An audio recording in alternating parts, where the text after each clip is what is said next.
Welcome, everybody, to the R&R.app, a fan-based podcast focusing on Montana State athletics.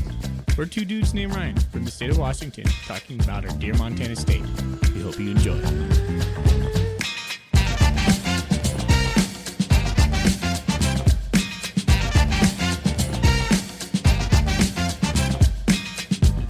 All right, welcome back, Bobcat fans. Thanks for joining us on another episode of the R&R.app. I'm one of your hosts, Ryan Foley.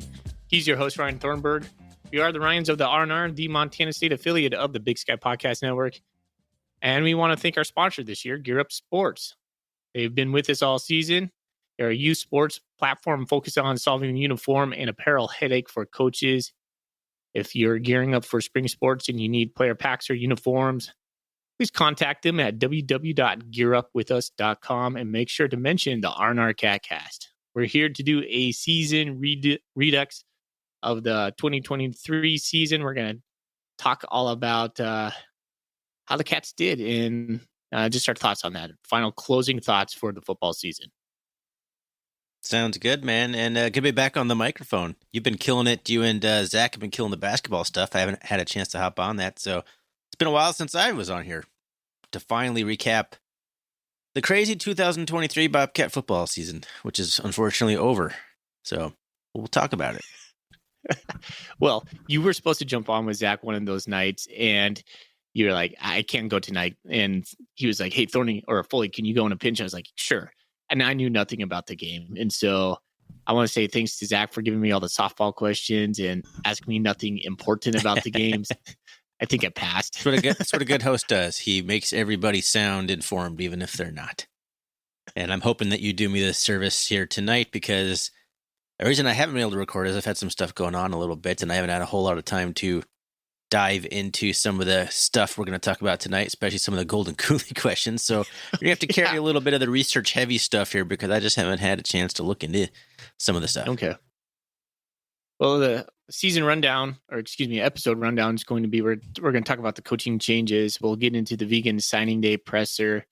I'm going to give you some rundown on the new class and all the players we signed. We signed 19 new Bobcats. Exciting for those guys.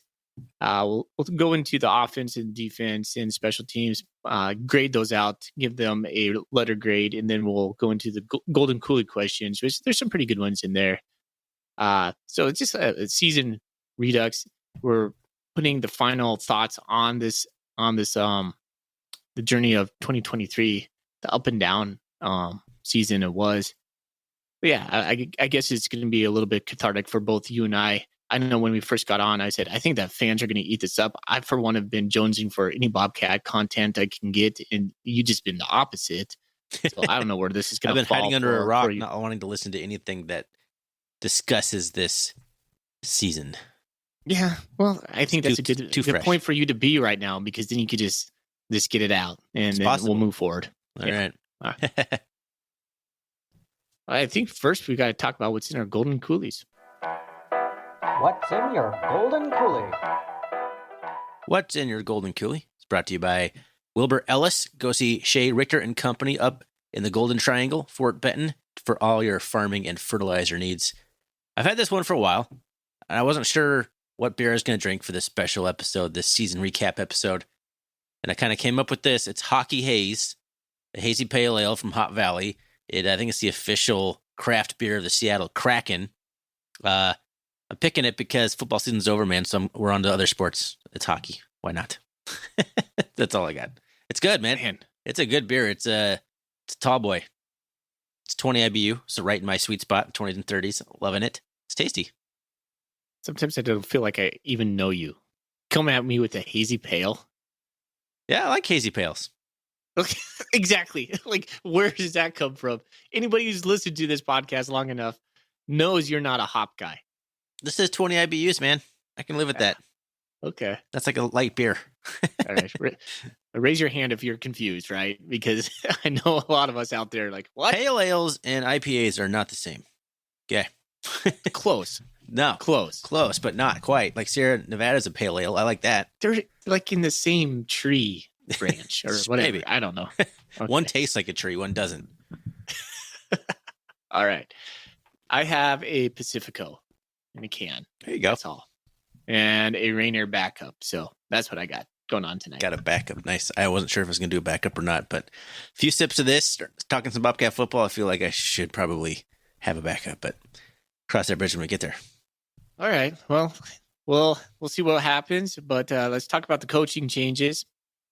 That was exciting. Bobby Daly being promoted to defensive coordinator with co-defensive coordinator Sean Howe. Now, out of both defensive coaches, I on the defensive side of the ball, those are my two favorite coaches. So immediately, I'm just stoked. Coach Fegan said it was really hard for him to let go Willie Mack, but really easy to promote Sean and Coach Daly to that spot. I did not listen to the press conference. As I said, I've pretty much been avoiding everything.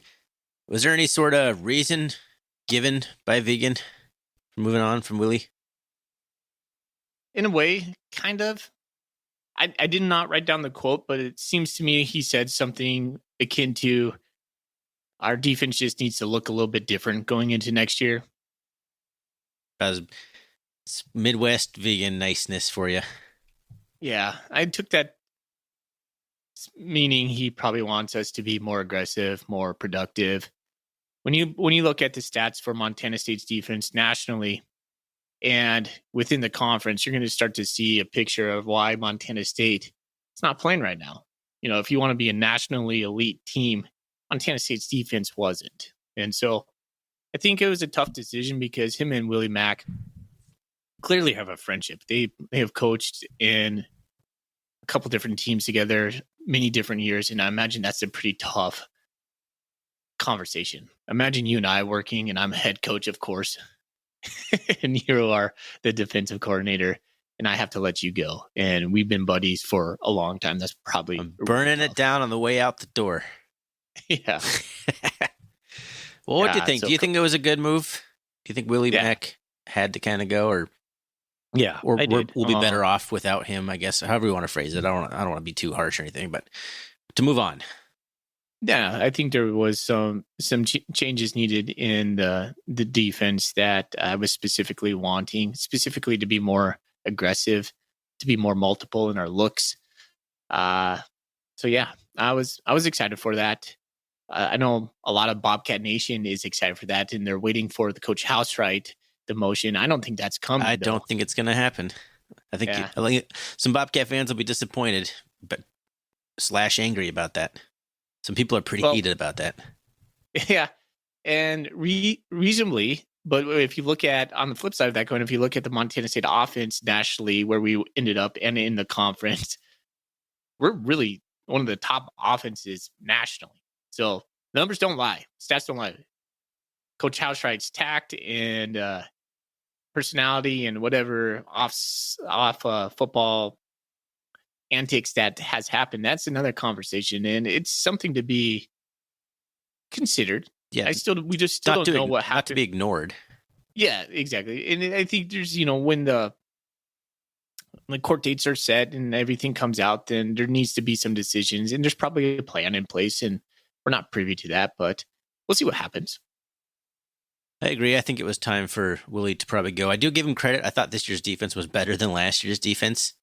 Last year's defense was pretty miserable for stretches. They got better as the season went on, and this year we kind of started off pretty good and then kind of got a little worse as the season went on, which is kind of a theme of, I think, the entire Bobcat team. They never got bad, but we started off pretty darn good out the gate, and we weren't able to maintain that. We dipped a little bit. We'll get into that maybe later on in the Redux section, but I do think it was time to probably make a change and inject some blood and see if we can't get something else going back there. And super happy for Bobby Daly, Coach Daly. Love that guy. Great Bobcat. Glad to see him get his turn. And what do you think about the co-defensive coordinator? That surprised me, actually. I thought Daly would be capable and ready to do that himself, and I'm not sure what the strategy is here. Is that to keep Sean Howe around? Does he think he's going to leave? So that's kind of throwing a bone a little bit to keep him on the staff for a little bit longer. I'm not sure. I don't love co-coordinator situations all that much in particular, but I think he's a good coach, and I think they've been working together. I think if it's going to work, it's going to work here, I think. But I don't know. One of the media members pressed Vegan on that a little bit, and Vegan talked his way out of it, saying essentially Coach Daly is going to be the guy calling the shots on Saturday, but their roles will be very similar. They should work together hand in hand throughout the week. And he thought that just a working relationship lent this well to this dual position, and that he would not give that to any new coach. So he was excited about it, but he still got he left with going like, why? But why? I kind of think it might be a money thing. Yeah. Like, right, Coach Howe is To give him a little bit more money. We want to keep him. You give him a little bit more money, give him a little bit more responsibility, keep him in the staff. Yeah, but that's just speculation. Either way, I'm super happy for both those guys. I think they're both good coaches, and I'm super excited to have Jody Owens back in Bozeman. Oh yeah, let's go. Let's go, man. That guy, he's one of my favorite Bobcats of all time. We interviewed him. He's been vocal with us about, hey man, anything I can do to get back to Bozeman for years. That is a great story because he is a guy that paid his dues. That took some time, but he made it back to Bozeman. I am so stoked. He had his chance extremely briefly at the end of the Rob Ash era. So felt so bad for the guy. So now he's back, and I'm loving it. So defensive staff rounding out, liking what I see. I think the defense should be improved. The talent-wise will be the question mark, I think, replacing some key pieces. But I think there's an improvement to be made from the scheme and the play calling. Well, Coach Vegan did say the scheme should be the same. My question is, are we going to start using maybe a third linebacker instead of a nickel all the time? That would be something I'd be interested in. Not if we're happy with the nickel spot. And I think if Dowler is healthy, I think he locks it down. It's a big if. It's a big if. Because if it wasn't him and it wasn't Lavelle Price, it wasn't pretty. No, that's true. Miles Jackson is just, I don't think he's a fit for nickel, but he was there. He's playing it, and he did okay. But I think Lavelle Price and Dowler, whose first name is driving me crazy right now. Can't remember his first name. Caden. Yeah, if it wasn't one of those two guys, I was surprised that Aiden Parks didn't play there. Some other guys I thought would have been there before Miles Jackson. So that'll be a question mark for sure. What do we do with the nickel spot? Somebody on Bobcat Nation, I can't remember who, but they kind of had a theory about Willie Mack had his guys, and if you weren't part of his kind of crew, you weren't getting playing time. And I think that had something to do with the Cade Cutler moving on to Montana and into the transfer portal. If that's true, maybe we lack some development with our younger players getting some playing time. And going forward, I know hey, linebacker is a spot of concern for sure. And depth right there is something we really need. So I wonder if Bobby Daly and now Coach Howe will have a different philosophy or allow younger guys to get some game reps, or at least get them out there. Yeah, see what they could do. Got to have some more depth. We got to develop more depth. It seemed like further the season went on, the more we stuck to our guns, our bell cows. Yeah. All right. Cool. Well, that was that, and coaching changes. Super stoked for those guys, man. I can't wait. Yeah, that was good news. There was not a lot of good news coming out of Bobcat camp. I'm not saying Willie Mack being let go is good news, but the energy that Coach Daly brings, who I think could be a future head coach for the Montana State Bobcats. I love Coach Howe. I know his D-line loves him as well. We've heard that firsthand from multiple sources. I think this is a good move. Good move. I agree. Real quick here before we get on to the signing class or anything. Speaking of bad news, I think the last we left off was before Sebastian Valdez had entered the portal. So I think we should cover a few more roster changes before we move on. Valdez is now a Husky. Seabass presumably secured that bag to go to Seattle. Good for him. It's going to be tough to replace him. He left, and then the Cade Cutler news, today, right? Today announced real fast, he's in the portal, and then an hour later, Grizz. So that's weird. that's fun. That's pretty fun development. It's one more little nut tap from the Grizz. Probably a bad choice of words there, but just can't win, man. It's like, but the good news was signing day. Can you imagine if we didn't have signing day? Amidst all this portal stuff, amidst the season ending earlier than we wanted to, if there wasn't this little ray of hope of the early signing day period, if we just had to sit here and stew on without any good news at all. It's just like Depressionville. Pretty much. For a lot of Bobcats. Yeah. I don't know. Yeah, you're right. Because mining Bobcat Nation right now is just getting old because it's the same 4 threads at the top. And it's just people starting to get like bickering with each other. I mean, yeah, that's what happens. Yeah. A lot of guys, just a lot of time on their hands and not a lot of Bobcat football. I was sitting here today. I'm on break. I'm a teacher. We all know this. I'm like, man, I just want to watch some Bobcat football. I actually went back and listened to an episode from us even on my morning run this morning, and just to get a flavor for Bobcat football. Unfortunately, I picked the Cat Grizz preview, and we were so wrong. I was saying in the Cat Grizz preview, it doesn't really matter if we lose this game. Well, it does, because we were right in the prediction of what's the most important thing to get to the national championship: home field advantage, the number 2 seed. So, oh man, it didn't really matter though, because we got home field advantage at least for the first game. We lost it. Yeah. So we didn't even have a chance. Who saw North Dakota State come in to the first game? Oh wow. Yep. Anyways, yeah, it's fun to go back sometimes to listen to where we were wrong and where we were right. We're wrong more than we're right, I'm pretty sure. That's the truth. All right. Well, I do have a little bit of a fashion watch. So if you have that sound bite ready, you remember what button that is? Which button is that? And now, Bobcat fans, it's time for F&F Fashion Watch, brought to you by Foley and Fisher, the only two that seem to really care what Brent Vegan is wearing at his press conference. There's only 4 buttons, and I know what 2 of them are. There's our little intro that we do to jazz ourselves up that you guys will never hear. Then there's the Golden Coolie one, and then I couldn't remember what the other one was. I had a 50-50 chance, and I blew it. Oh, well. Twice. Okay. All right. Yes, Coach Vegan for the signing day presser wore a blue navy suit, a starched white shirt, and a yellow and blue striped tie, a pattern tie with white accents.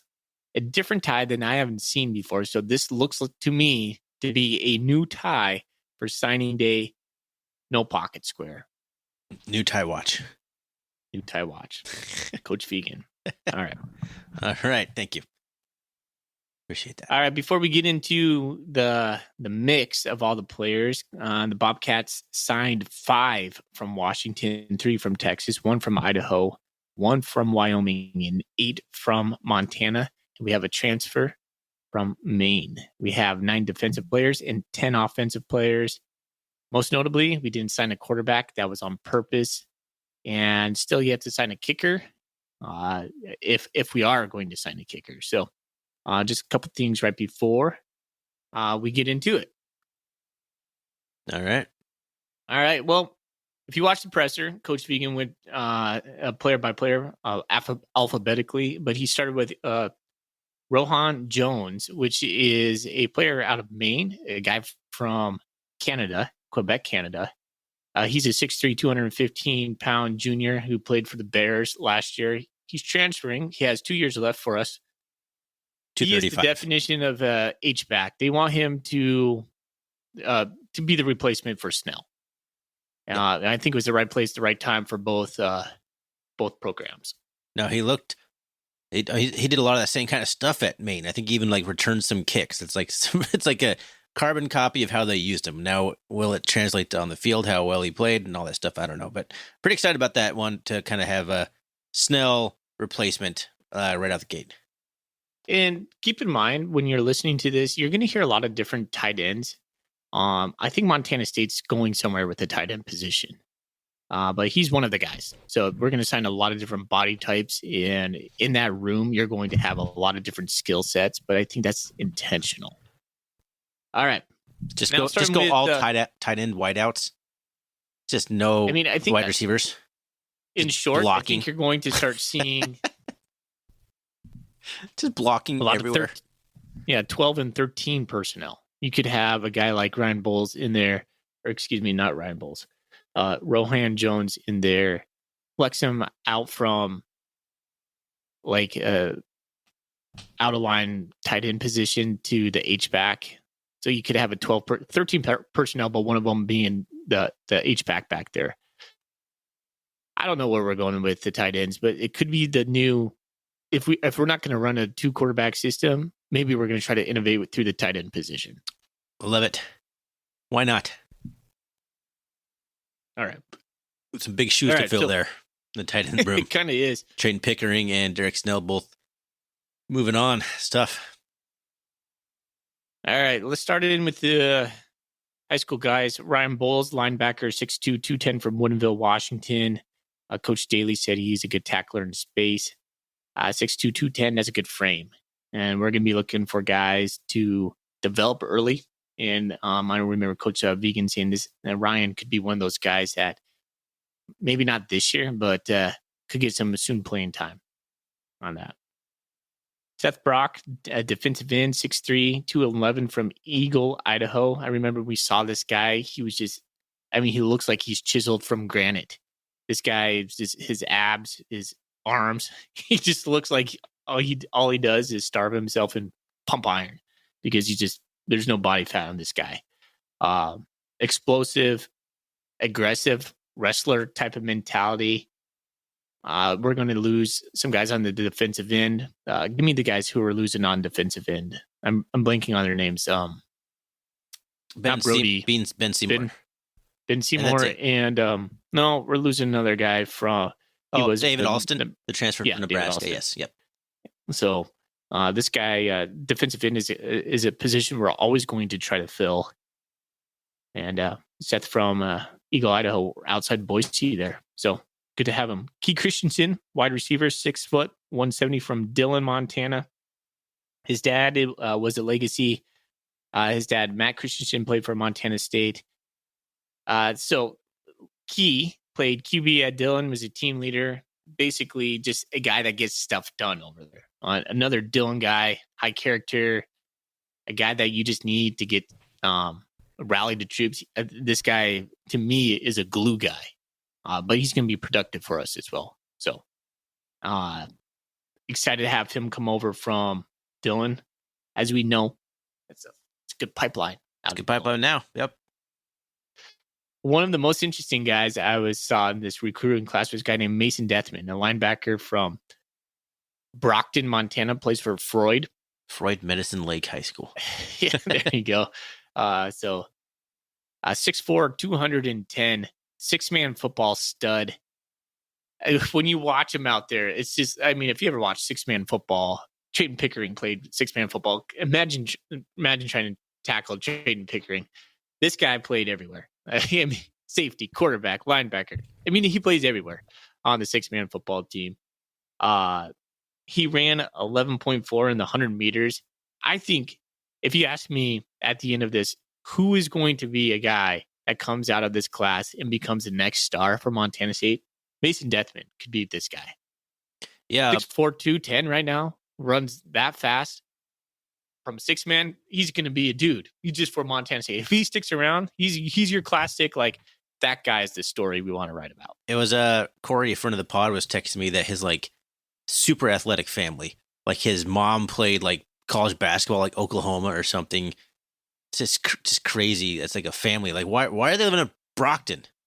How does that happen? Do they just retire and go raise a farm? Are they all from Montana originally? Or raise a farm? You know what I mean? Start a farm.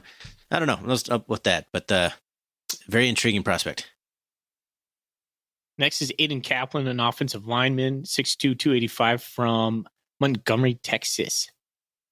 Not much on this guy. He was a late ad, not a late ad, but he came on the scene late for us. He's going to be projected as a center or a guard, so somewhere in the middle. Ontario Latin Henley, a running back, 5'11", 195 from Tacoma, Washington. Quick twitch. I like this tremendous guy. Ball. Yeah, tremendous ball skills. A guy that you just want to get in space. 5'11", 195 is a good size. Yeah, so he we don't is have. ready. Go ahead. Yeah, he's ready.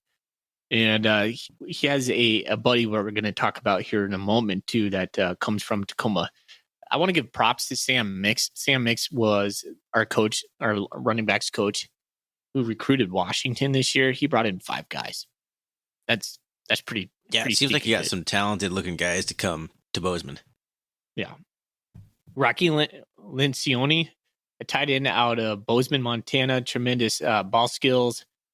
He's got the length and frame to be special. 6'3", 210. So another tight end there for you. Another guy from Bozeman deciding to stick around. It's important to get those guys. Coach Vegan's always going to talk about that. If we can get guys in Bozeman to stay in Bozeman, that's always like a hallmark for your program, right? That's right. So excited to get him in. One of my favorite players in the class next is Jace McMillan, a defensive back, 5'9" from 160 from Fulshear, Texas. Same high school that Drew Pollard went to.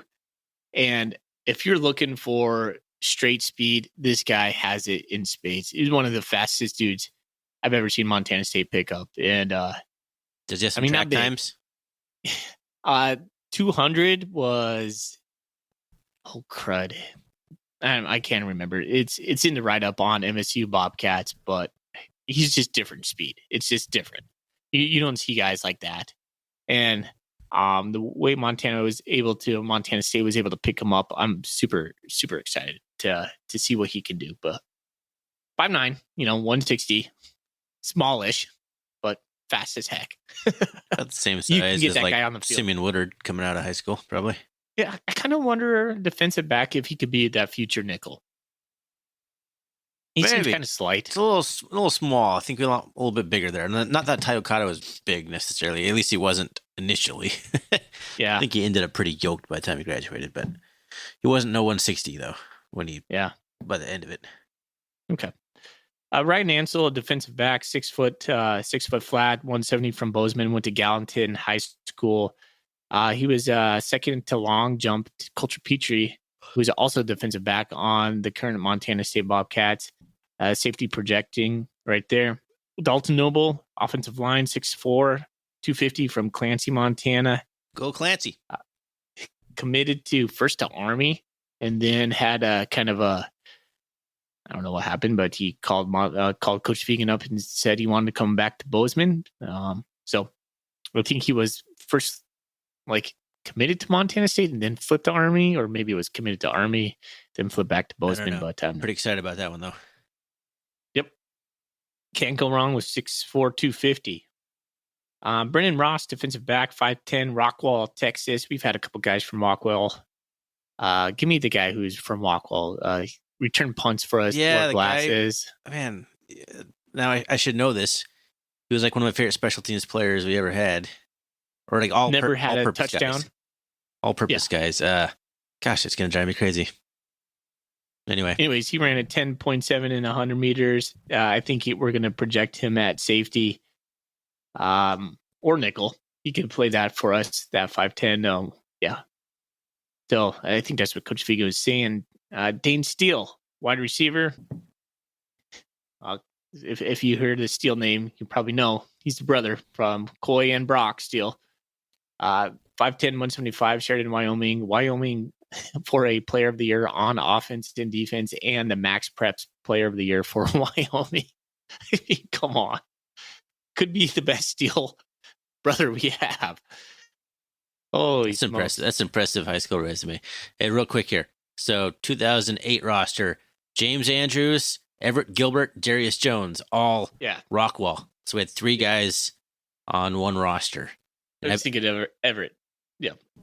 That's what it was. Everett Gilbert. It was driving me crazy. Yep. There it is. Okay. Almost there. AJ Tenupo, defensive tackle, 6'2", 295, Tacoma, Washington. Teammate of Ontario at one point.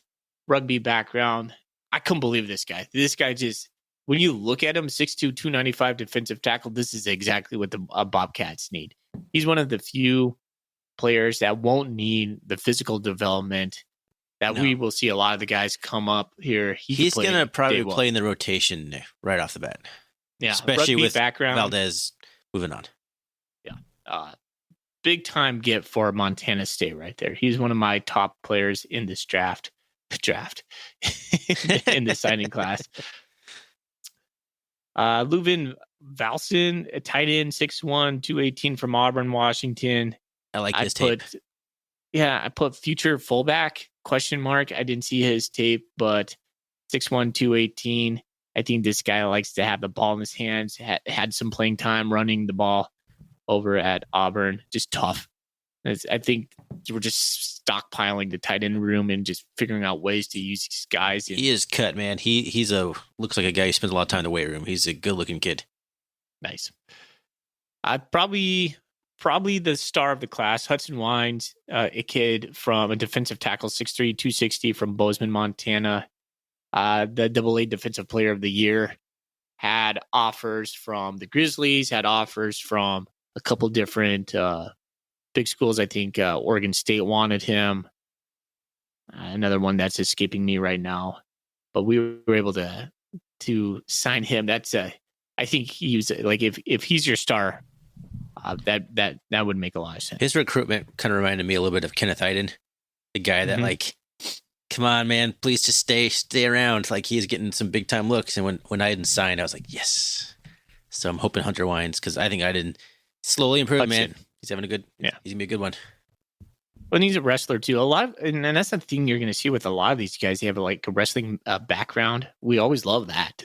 You know, if Coach Vegan said, essentially, he's like, Coulter asked him, he's like, what do you want? What are you looking for in this class? And guys that sign for the Bobcats, they got to be tough. They got to be aggressive. They got to have the want to. We're going to develop guys. That's different than a lot of schools. And we'll talk about that a little later. But if you're coming to Montana State, we're going to develop you. And you have to be tough. All right. Josh Woodbury, linebacker, 5'11", 205 from Bozeman, Montana, went to Gallatin High School as well. His dad, Mike, played for the Bobcats. And so it's good. That's a good get. Jabez Woods, wide receiver, 5'11", 180 from Sonoma, Washington. Spanaway, Washington. Don't know much about this guy, but tough.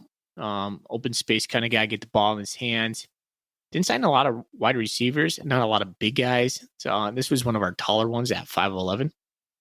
And then the last one was Braden Zimmer, offensive line, 6'6", 225, Billings, Montana, future tackle.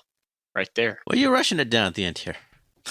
I don't know. I don't have much to say about these guys. That's all I had. Fair enough. Yeah. Woodbury reminds me of, and you're going to have to help me out here. We had that linebacker who was hurt quite a bit of his career. I think he was from Whitefish. Josh Hill? Yeah. Yep. He reminds me a lot of him. Just a tackling machine, 2-time Eastern AA All-State linebacker, also an All-State fullback. Look, I love it, man. Nice. Bobby Daly says he's a tackling machine who gobbles up ball carriers. If you can get in the box and mix it up in there and get off tackles, you're going to be productive. Yeah. So, yeah, just like his bio and his size, everything just reads like Josh Hill. So one of the things, go ahead. No, I had nothing else. Just kind of wrap it up. So, one of the things Coach Vegan said about signing this class is the importance of getting these guys in Bozeman for a game day experience, especially when you have guys that play big time ball in Texas. When they come up to Montana State, fans should know that what they're putting out in Bobcat Stadium is influencing these young men to come here, because it shows that Bobcat football matters. Montana State football matters. Yep. And it's a big freaking deal. And we're not getting these guys without your support in the stands. So this is a huge thing for us to have this elite game day experience, because when we stick a guy from Texas on the sidelines and they're just feeling the energy, heck yeah, they're going to want to come here. They're going to go they're going to go to Cal Poly and take that same experience. Heck no. You know, they're going to go to Idaho State, see that? No. Very few places can match Montana State. So our game day experience is a huge recruiting tool, getting these guys here on campus. Yeah, Jeff Choate always just said, like, just get me the player to campus.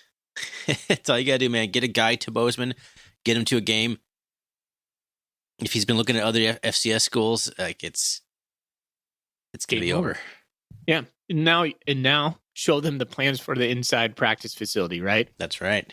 Things are moving, man. We're putting money into it. Things are being built. We have fresh new things that were recently built.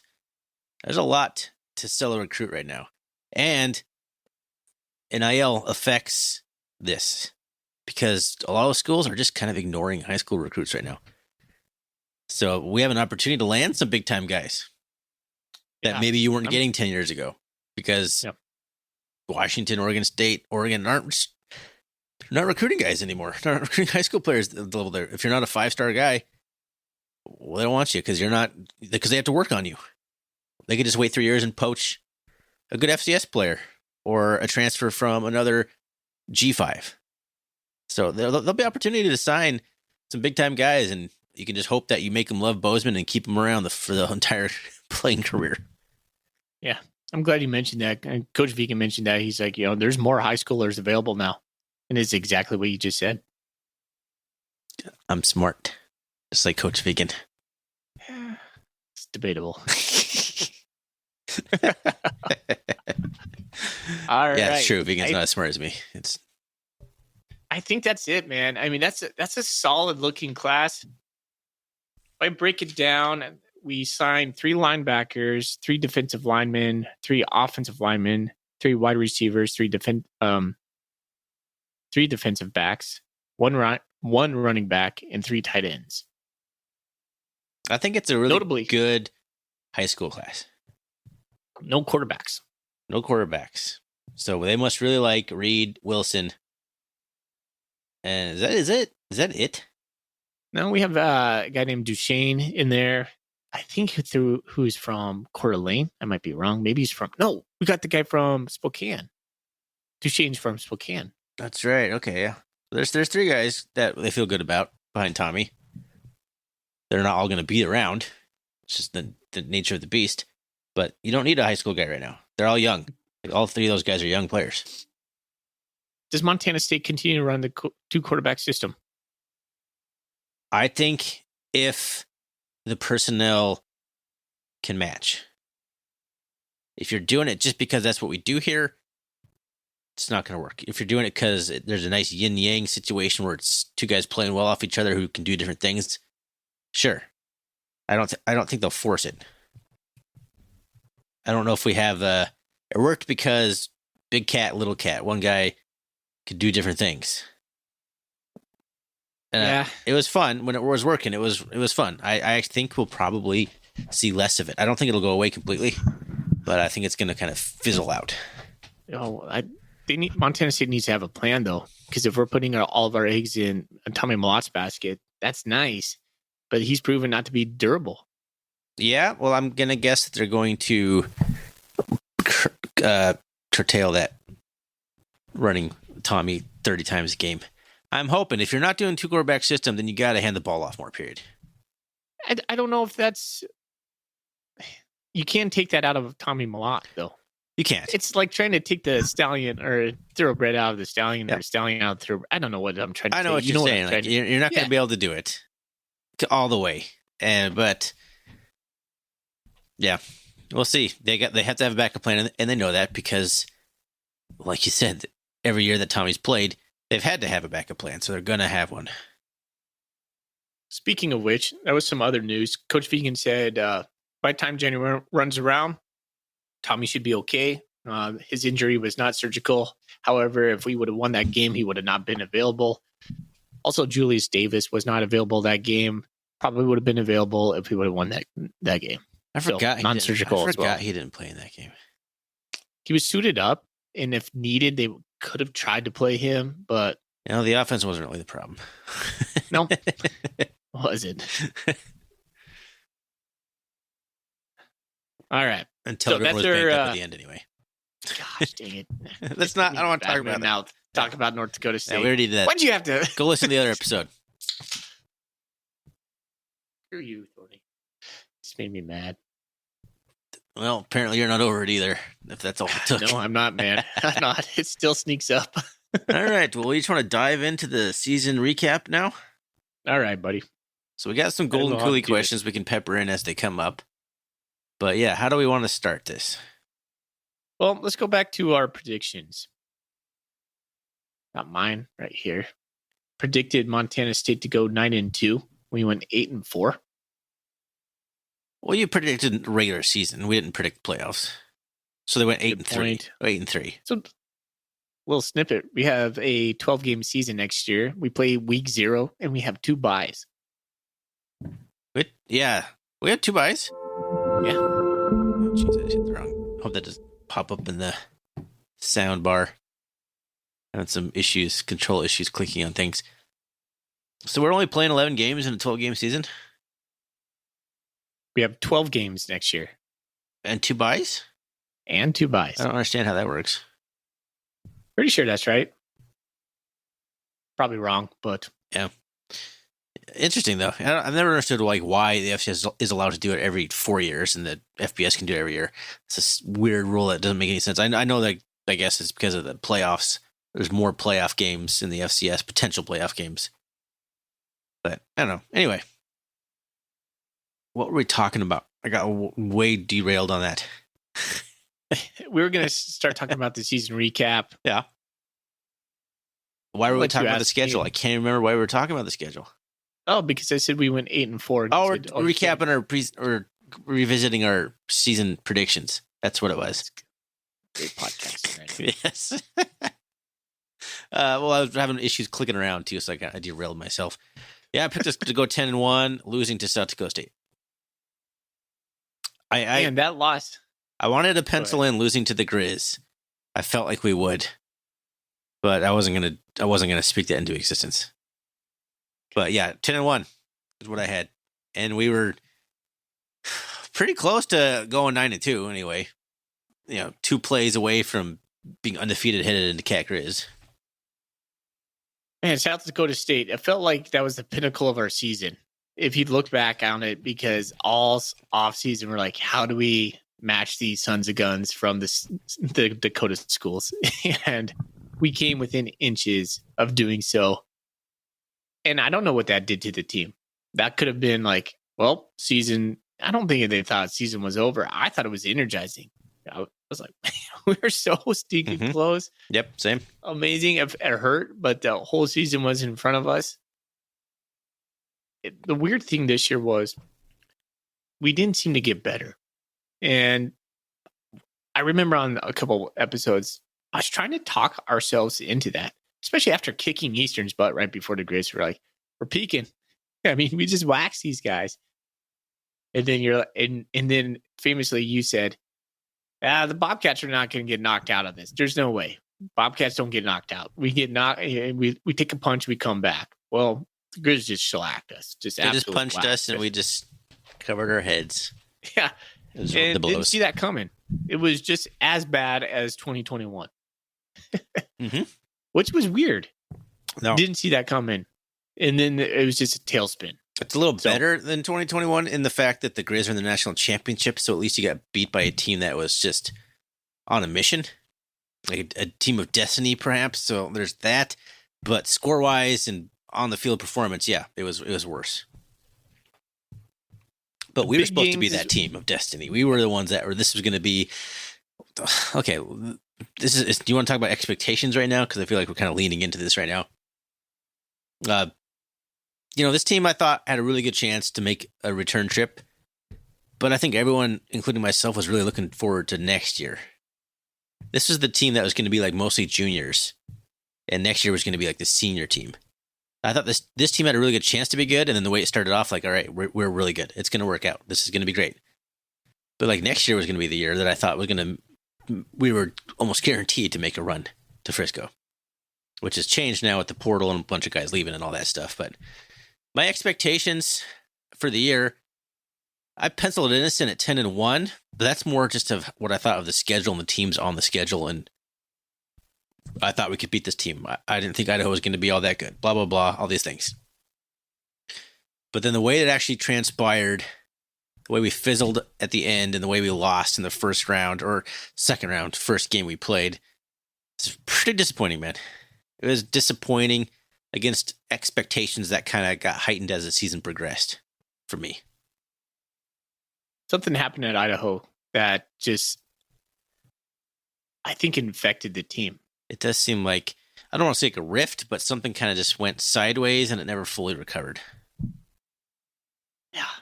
like felt like the culture was slightly broken. Like there was some sort of cancer. And gosh, I just saying that right now is like, oh, people are gonna be like, oh man, there's who knows? This is just me speculating. But when the moment was when the moment was the biggest, we weren't. And that has been opposite in years past. Yep. And it seemed like there was like a lot of blame. Like we were trying to search for like what was the reason.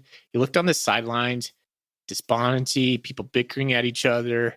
There's like people pointing fingers instead of like coalescing as a team and fighting through it.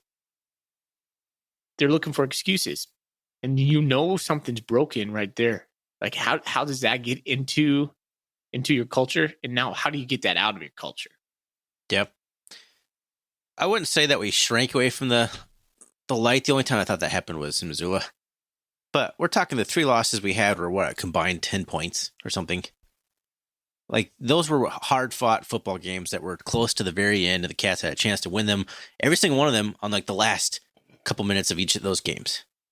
So it's not like we just, like, got smoked all of a sudden, Missoula aside. So it's just like, I don't know what happened. I don't want to say that there was some sort of problem in the team that caused them to kind of argue and bicker, and that's why they didn't play as well. It could be that, but we were close to not having any of these discussions. We were very close. You win the Idaho game, kick a couple field goals. Does that change how the team comes together after that? But when the going got tough, it seemed sometimes we couldn't overcome that. And I think this is fair criticism for Coach Vigen. Is if there's stuff going on your sidelines and you're not taking charge of that and that's not changing, you're the guy. The buck stops with you. If you're allowing that to happen on your sideline, whatever's happening, and we won't get privy to that. No player is going to come tell us, hey, this is what's going on. And even if they did, we wouldn't tell it to you. No offense, but there's certain things we just keep to our vest. Well, this is all secondhand stuff to me. Yeah. I didn't personally see any bickering or anything when I was watching on TV. No. This is all what other people have told us. So take that with a grain of salt. I saw a little bit of it because I was at the Idaho game. But from what multiple media people were talking about during the Cat Grizz game, yeah, we didn't see that. The cameras weren't there. But that's a culture thing, man. Yeah, I don't know. Find me a sideline in America where you're getting your butts kicked where there's not some level of everyone getting at each other a little bit. I don't think that's too uncommon. Losing sucks. When you're getting your butts kicked, it sucks. People get mad. Tempers flare. Yeah, maybe you're right. I don't know. I know exactly the podcast you're referring to. Brooks was talking about the dysfunction on the sidelines in the Cat Grizz game. He also said basically the same thing happened in Bozeman last year with the Grizz. Like when you get your butts kicked, it sucks. People get mad. So I don't know. I don't want to lean too far into that narrative, but yes, if there is something going on, it is obviously Vigen's job to make sure that there isn't. And I don't know if any of that had to do with Willie Mack's dismissal. Maybe that was a step towards fixing some of that, correcting that. That's, again, pure speculation. But I think, he's doing what he needs to do in the offseason. It didn't work out in the season. I know a lot of people think it's going to make or break year for Brent Vigen. I'm not sure I'm going to go quite that far. We got to see better results, though, than this year, I think. Yeah. Another year of regressing towards the end of the season. Not playoff win. Maybe getting beat at home by the Grizzlies. Coach Vigen definitely is going to be feeling the warmth. I mean, yeah, if we miss the playoffs, I mean, basically, if we have the exact same team we had this year, I think he's okay. If it's anything less than this, it's going to get real hot real fast. Then you start getting into that conversation. Well, Coach Ash was the winningest coach all time here, right? Am I correct? Still the winningest coach here? I assume so. He had like 70 some odd wins. Yeah, okay. But he can't win in the big moments, man. Yeah, well, what's going to happen? So, yeah, I mean, I understand you, but Yeah, Vegan's already won more big-time playoff games than Ash ever did. Yeah. So, I don't know. I want to riff on Vegan necessarily too much here. I think he gets a pass from me for next year. Okay. To see what he can do. To see if we can turn some. Maybe it's just little things that need tweaking, and the Cats will be fine. Yeah. The sky is not falling yet, people. Yeah, it's important to remember coaches can change too. Mm-hmm. People can change. Look what happened with Bobby Houck this year, right? Right? I mean, point in case, we're not going to spend time talking about the Grizzlies, but hey, things can change. And they can change mid-season, apparently. So it just takes a little bit wherewithal and go, okay, assess what you have to do, put people in position to succeed, and then have set high expectations, demand that they get it done. Love him or hate him, Bobby Houck has been a head coach for a long time. Brent Vigen has coached 3 seasons as a head coach. That's a good point, man. I know people have like short, if you don't get it done right away, what have you done for me lately kind of guy. Like, get it done now. But look at like Stiegelmeier at South Dakota State. How many years did that guy coach before he even made the national championship? Like 2 decades, probably. Yeah, forever. Another example, Jerry Moore at Appalachian State. When they went on that 3-peat there, when they had Armani Edwards. Monty Edwards, yeah. He was there for like 16 years before that happened. Like, stuff doesn't always just come instantly. Obviously, I don't think they're going to get that leash anymore. You don't want to see any regressing, so I totally get that. No, you don't get that leash anymore. That's like a rarity because fans are fickle and boosters get mad. But I'm just saying that first-time head coach, he's been there for 3 years. It's not ready to throw him under the bus, even if next year's not amazing. I don't know. And I feel the same way about like Housewright too. That's kind of like he's been calling plays for 3 years. Yeah, like he still is learning as a coach. Look at all the games that is. That's like it's not a ton of games that you've actually called plays for. Yeah. So Housewright's lease is shorter to me, obviously, but there's some optimism I think for next year. I think that these guys can still learn and grow, and the Cats can absolutely be better, coaching wise. Absolutely. All right, so let's get into some grades because I think we can riff on a little bit of the offense, specifically the defense and the special teams. We'll wrap up the season, kind of talk with that, and then we'll get into Golden Coolies. Sounds good? Sounds good. Isn't this a Golden Coolie question? The grades? No, this is a Ryan Foley. Oh, it's a Ryan Foley special. Yeah. Okay. All right. So I'm giving the offense an A-. Nationally, the total offense, we were number 3, rushing offense number 2, and scoring offense number 2 as well. When you look at all of our statistics within the Big Sky Conference, the scoring, rushing, and total offense, we were number 1. You can't lie, man. Where I'm giving the A- is, I think in big time games, we made some silly mistakes. Play calling was just kind of head scratchers. I think back to the Idaho game, being in the red zone, that last drive, that still bugs me a little bit. And also at the very end of the NDSU game, not being able to go for it on 4th and 1, put the game away, essentially. A couple different things right there where it's like, man, in hindsight, you're always going to have that kind of vision. But overall, I thought the offense was really good. I thought the onset or the arrival of Julius Davis was awesome. Our offensive line, freaking great. But outside of some questionable play calling, I thought our offense did really great. You just talked me from an A to an A-. I had it as an A, just a solid A. But you're starting to think like, yeah, I mean, the Idaho game scoring, was it 21 points we scored there? And the 16 in South Dakota State, and 7 Missoula. Those are bad performances. And in your biggest games, we were the worst, except for North Dakota State. So we did right the ship a little bit there at the end. We had a few things there at the end, but Tommy got hurt. Chambers could hardly move. Davis was out.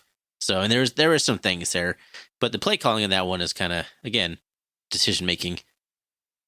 Oh man, what was I going to say? I was going to say something. Oh yeah, the other thing that drove me crazy all year was penalties.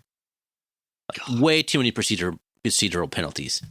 Yeah. And always brutal time. If you get it on like you're doing 35 and then you convert the first down, it doesn't matter. If it's like 3rd and 5 from the 6-yard line, 6 and goal, 3rd and goal from the 6, and you get a false start. That's different, and that seemed to happen a lot. So our red zone scoring offense was pretty atrocious in terms of like punching in touchdowns, and nobody wanted to see us take a field goal. So, yeah, I say an A-. I was going to do an A. Couple little things here and there, an A-, but overall, yeah, pretty damn good dynamic offense. And I think we saw the progression of what Tommy can do there in North Dakota State to really sling the ball around. I think I'm excited for Tommy Watt next year. Heck yeah. Good point right there.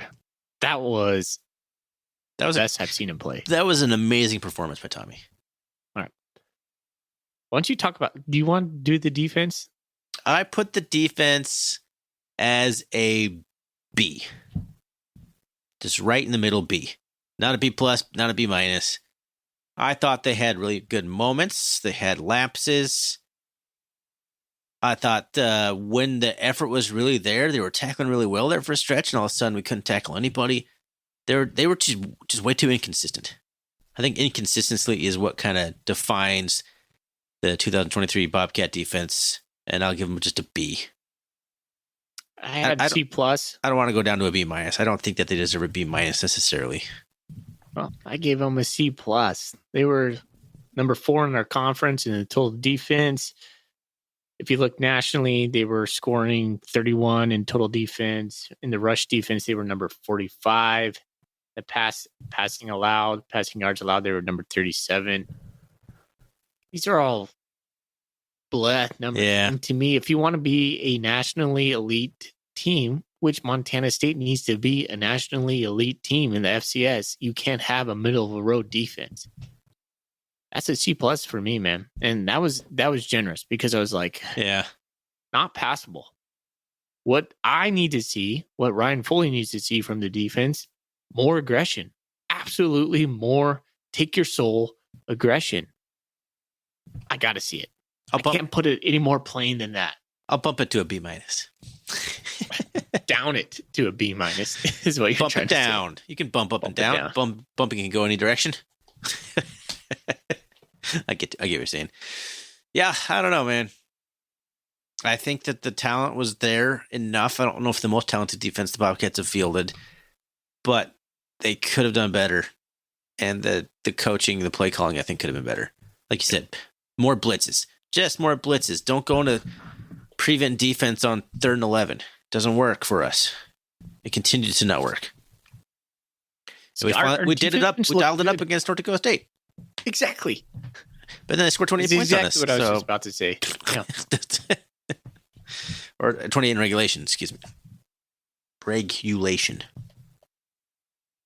I thought the defense looked the worst against the Grizzlies. It was just the epitome of everything I did not want to see. Playing on our heels.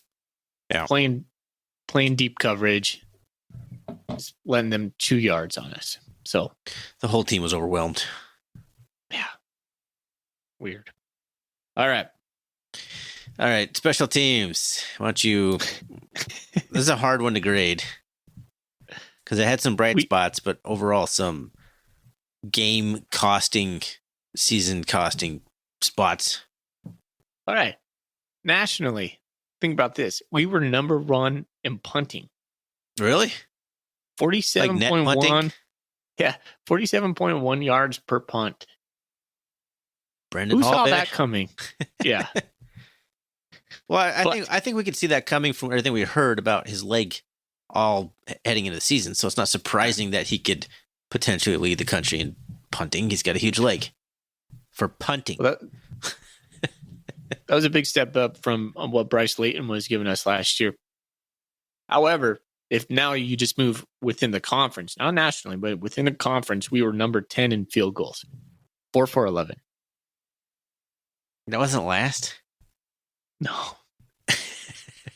as percentage wise, it wasn't. 4 for 11 was pretty stinking bad. That's what the total was for the year, was 4 for 11.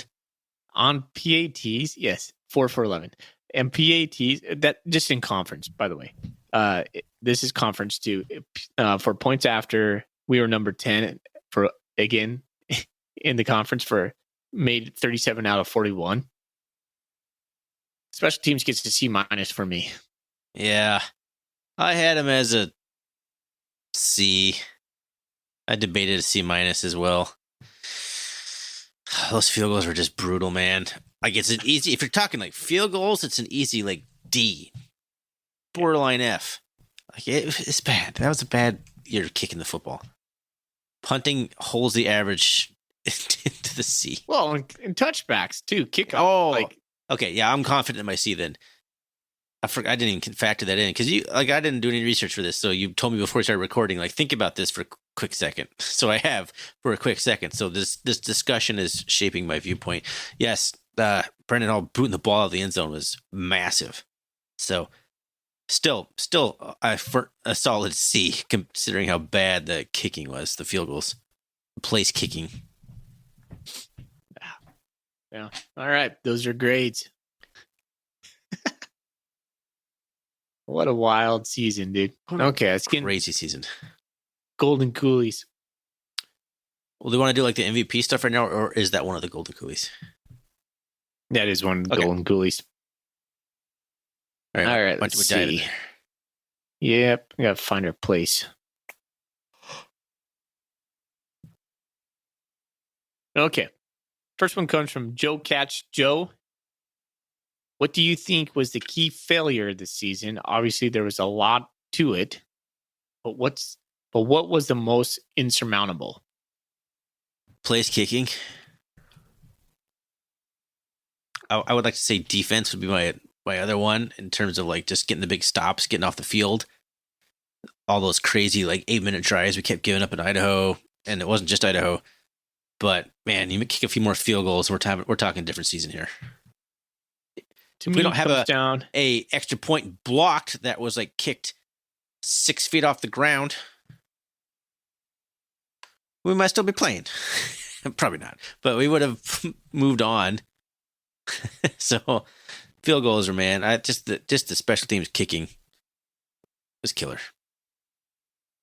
To me, it's a killer instinct. I think we lacked the killer instinct, whether it was on offense or defense. I feel like the Montana State Bobcats need to be tougher. We need to attack more. I think that was our critical failure. And to me, that comes from the coach. And I can't fix that. I thought Jeff Cho brought that in spades, left other things to wash. But if Montana State wants to be the top dog, we have to have more of a killer instinct. We have to take no prisoners. We have to be tough SOB out there and get the job done. No questions asked. Aggressive as heck on both sides of the ball. Fair enough. That was our failure. Fair enough. If you can't tell, Tony, I like my teams to be tough and ultra aggressive. I did not see that this year. I felt that was lacking. Last year, we had that edge a little bit more, I felt like. This year, there was something that wasn't there. Well, there was like this quiet confidence up until about Idaho. Yeah. And things kind of just broke. But they're like, the Cats weren't like, super pumped up, celebratory, rah-rah type team. But they were confident. You could tell those dudes expected to win and expected to beat you up. And I don't know, it changed. I think you need a little bit more of the raw emotion. Like, I don't get know. the maturity, quiet confidence kind of deal, and I get that's kind of like Coach Vegan's MO. Was it how North Dakota State won all our national championships, being rah-rah, crazy, fired-up teams? Yeah, I think they had a little bit more of that, though. You watch them, they celebrated all the time. That's part of their culture, man. It's not really what I think of when I think of North Dakota State. All right, fair enough. All right, good question, Joe Katz. Hell in the Cats says the Cats lost 3 very close games to good teams. In each of those losses, there were several key spots when the Cats simply did not make a play. The lack of making plays happen on the offense, defense, special teams, penalties at key times, not scoring touchdowns when inside the 10, missing kicks, etc. Was this due to the lack of focus or other thoughts? I mean, if you talk about key failures, that's another candidate. It was just nobody made the play when the play needed to be made. And that extends to several different parts of the team. Like, nobody made the play when a play needed to be made. How many times were we like, somebody step up here, somebody do something, and just didn't happen.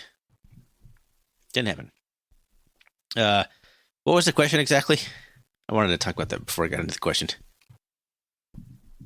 So was this due to lack of a focus or other thoughts? It's kind of how we lost, key failures. I don't know, man. Focus. That's a very hard one to put a pin on.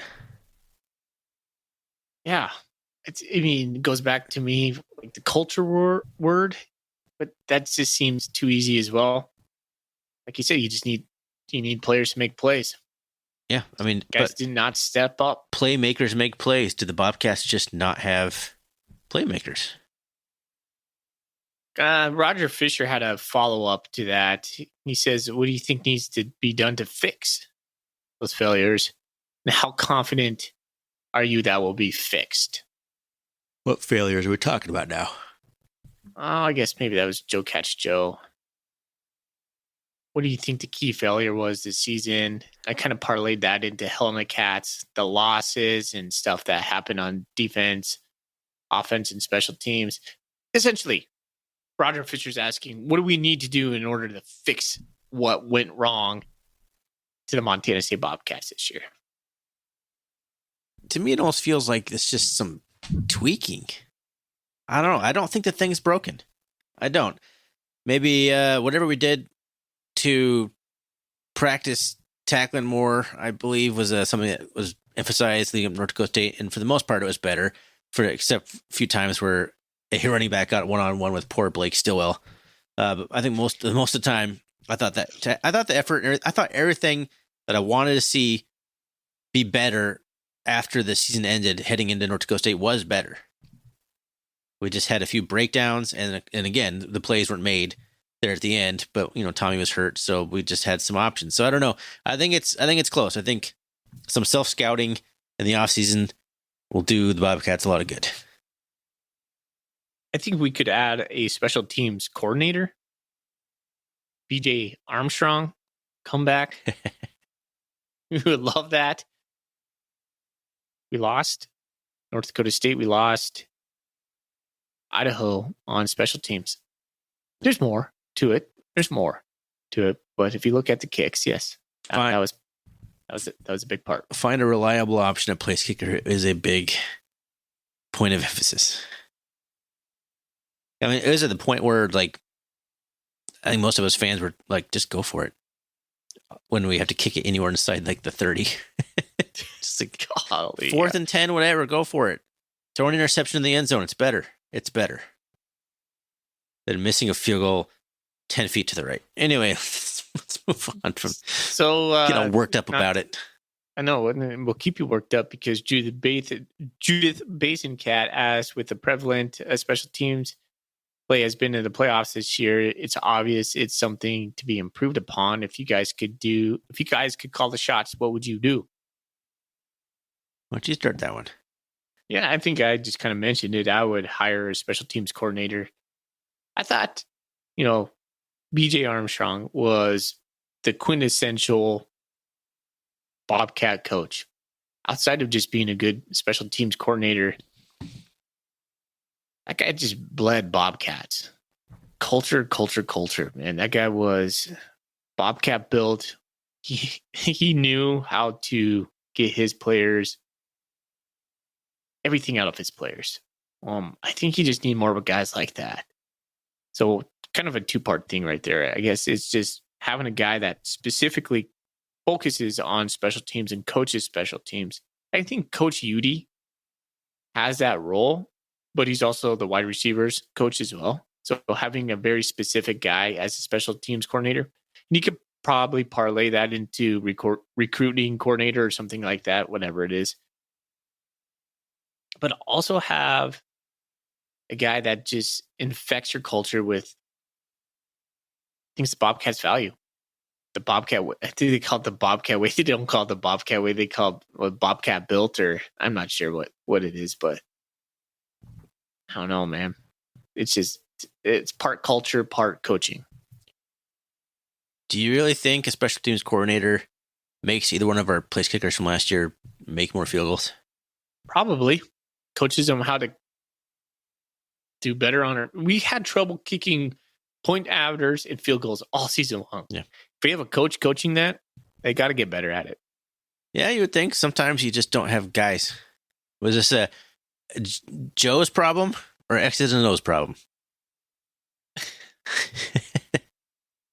It's like if you got two guys who can't make a field goal, does a coordinator, does a specific coach help? I mean, yeah, that's what you do, right? If those are your two guys, you get a coordinator and you work on it. I'd say, if you're asking me what I do if I call the shots, is I make it a point of emphasis. I bring in a transfer kicker. Maybe I get a special teams coordinator, maybe not. I don't know the inner workings of how things are going on there. Maybe they're happy with how the guys are getting coached up. That something's got to change. I don't know. I'm leaning more towards personnel problems on this one than coaching problems. Okay. So get a transfer kicker in or develop those guys in the offseason. We had a transfer kicker in. Sticks Hall. Yeah, he wasn't. I think he was brought here because he wanted to punt and try field goals. I don't know that. I think I kind of speculate that's why he chose Bozeman. It's because like we'll give you a chance to do both. We guarantee you'll be able to do both. Maybe not. But he wasn't brought here to be a field goal kicker, though. I don't think that was the thought. It's like, yes, this guy is the next Rory Perez. There's a throwback name for you. Guy who was a field goal kicker and a punter for the Cats. And a pretty good one at both. Jason Cunningham. Sunshine. He didn't punt. Pretty sure he did. He did not. I'm 100% positive he never punted the ball once as a Bobcat. All right. Prodigal Cat gave us some homework. He says, who are your MVPs, offense, defense, special teams? Also, pick a most improved and give 3 players that flashed for next season. I will start. Okay. My MVP offense was Julius Davis. For defense, I have Nolan Askelson. For special teams, I'm sticking with Sticks Hall. Because that guy was a difference maker when it came to kickoffs and punting. I thought the most improved was Lavelle Price Jr. and Drew Polidor. And for next year, he said 3. I'm going to give you more than 3. Prodigal Cat. I think Andrew Powdrell, came on the scene as a freshman. Pat McCullough, got to see half a season from him. Loved what I saw from that guy. Kate O'Reilly was thrown into the fire, essentially. I think that's just going to do him awesome as he goes forward. I love to see what Connor Moore is going to develop over there on tackle. Zach Cruz at defensive end. Cedric Jefferson on our offensive line. I think in the receiver room, we have Lanada Alexander and Javante King is another guy from Idaho. Big receiver that I think has a bright future for Montana State. Was the question flash in the field? No, it was MVPs and then, yeah, I guess so. 3 players that flashed for the next season, as Prodigal Cat says. So how can you name a player who never played? Someone who flashed. Yeah, whatever. Just giving you a hard time. Offensive MVP, man, that's a tough one. I was leaning towards Julius Davis. The quarterback split makes that a hard one to pick a quarterback. It's like, do I pick an offensive lineman? Derek Snell. I'm going to pick Derek Snell. Offensive MVP. Seriously? Derek Snell. Yeah. I mean, that's good, but he missed like half our games. I know. But we were so much better when he was in. So that's why he's the MVP. That's a terrible call. I don't like that call, man. All right, fine. Julius Davis. There you go. Make it the obvious, easy pick. Sort of. Defense, I picked Brody Grebe. Oh, that's a good one. I think he was the best defensive lineman we had. I think he wreaked the most havoc and he caused the most problems out of anybody on the defense, period. Askelson, I think, is a solid pick for you as well. But I liked Brody Grebe here. And my special teams, man, Tommy Sullivan, long snapper. Pinpoint snaps all damn year. Not a bad snap in the mix. That's worth noting. Yeah. I think he's a fantastic long snapper. And I think he's back for a senior year next year, which is exciting. So that would be my picks for MVPs. Most improved player on the entire team, probably Drew Polidor. From what we saw, the raw talent last year, but like, is he ready for the field? I'm not sure. I'm not sure anybody else was just that much better than the last time I saw them doing anything. So I think Drew Polidor wins that one for me. Guys, I'm excited for next year. I'll just put it that way. Polidor, I'm excited to see him take the next step there, be healthy for a year. I'm really excited to see what Lanyata Alexander can do at the wide receiver spot. I think that's an exciting one. Tommy Mellott. I put Tommy Mellott down here. He's going to probably be the guy next year. I don't think we're going to do the 2-quarterback thing, like I said. What is Tommy going to do when he's going stem to stern all game long? And if he can throw the ball like he's spinning it against North Dakota State, I mean, he can have a Peyton-type season. Another guy I thought about just right now, Zach Black. He's going to come back. He only played 2 games. He played a game and a half, essentially. See him on the defensive line. He could make a big splash. Yeah, I mean, I put Tommy on here because I just think he can be really good, better than we've seen. So it's like, who am I looking forward to? Like a flash that could be flash even more next year. I think Tommy fits this bill. I know it's easy to say like the guy who didn't get much playing time and stuff like that, but I'm like, no, I'm going to put Tommy on here. I'm doing it. So, all right, that's all I got for this, right? Got one more question. That's a good question, Prodigal Cat, and thanks for the homework assignment right there. Which player from offense and defense that wasn't a starter this year are you most excited to see next season? So that one I could say Zach Black on defense. I think that was a good choice. I think he's going to be a guy who can really come in and be productive, especially with Valdez moving on. Kind of leaves a spot there on the defense. Another one I'm pretty excited about is Zach Cruz. I'm kind of see where they put him. He's kind of a tweener size right now, so I'm not sure where he's going to fit in. But he made some plays, man, down the stretch. He's one of those guys that actually got some time as a young guy when no one else really was. Yeah, to Colorado Cats question, I think I'm most excited to see Lanata play because we haven't seen him play. Mm-hmm. And on defense, yeah, maybe Zach Black. We were hearing great things about him, and then South Dakota State just sidelined him, and it just felt terrible for the kid. So I'm going with you on that. All right. Okay. That's it, man. That's the one I wish I would have had more time to research, look through the roster, but that's what I got. That's what I got for now. I think that's all. That's the wrap. That's it, man. What a crazy season. Like, not the way anybody wanted it to end. Some really high moments here and there, but overall, I think it was just kind of a season that can be defined by almosts. You could like hold your finger up, make the little pinchy motion. Like, we were so close in a few key spots to having a complete different trajectory of the season. You win one more of those games at Idaho and South Dakota State. Are you still a top 4 seed? Are you still getting home field advantage? Are you playing someone that's not North Dakota State in the first round? Like, so many things could have just changed ever so slightly. If we were undefeated, if we were 10-1, and that loss being to the Grizz, probably like a 3 seed. And yet there's still so many questions, right? got waxed by the Grizz. We still didn't shake the monkey off our back with the Dakota State schools.